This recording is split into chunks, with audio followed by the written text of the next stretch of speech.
Dumulog sa Korte Suprema mismong si Vice President Sara Duterte para questionin ang legalidad ng impeachment laban sa kanya. Ito na ang ikalawang petition sa Supreme Court para pigilan ang impeachment trial laban sa kanya. Narito ang report.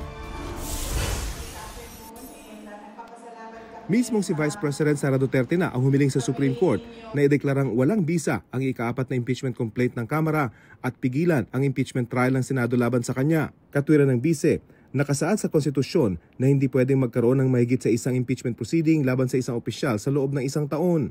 Dahil dito, kailangan linawin ng SC kung ibibilang bang impeachment proceeding ang simpleng paghahain lang ng reklamo.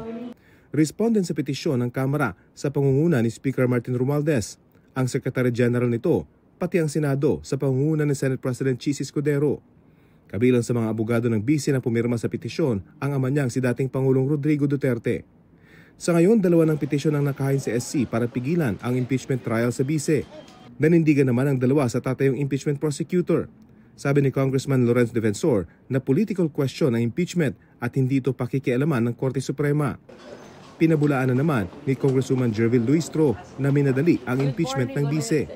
Wala pang tugon si Romualdez, sabi naman ni Escudero. Providential na hindi kami natuloy sa trial dahil nag-recess kami para lahat ng mga bagay na ito ay maidulog na sa Korte Suprema, mapagpasahan na ng Korte Suprema para wala nang pipigil o aantala pa sa trial ng Senado na mga ganitong uri ng teknikalidad o issue. Ang Solicitor General na raw ang bahalang sumagot para sa Senado hinggil sa mga petisyong may kinalaman sa impeachment.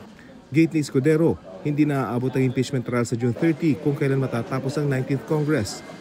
Pre-trial pa lang daw kasi kakain na ng maraming oras. Iniiwasan din daw ng Senado ang mga pagbabago sa rules para hindi makwestiyon ang integridad ng paglilitis. Pero kahit sa Hulyo pa planong simulan ang impeachment trial sa bise, may mock-up setup nang inilatag si Escudero. Sa isang legal forum, kabilang sa sinagot ay kung ano ang ibig sabihin ng konstitusyon sa utos nitong trial by the Senate shall forthwith proceed. It means right away. It means immediately. Walang patumpik-tumpik. Walang alinlangan. Gawin kaagad. Para kay dating Senate President Franklin Drilon, hindi pwedeng maglitis kung nakareses ang Senado, pero pwede umanong gawa ng paraan. The President can even call a special session so that the impeachment trial can take place. Pero opinyon ni dating Supreme Court Associate Justice at Ombudsman Conchita Carpio Morales, hindi pwede ang special session. Impeachment is not included as among the reasons why special session can be conducted.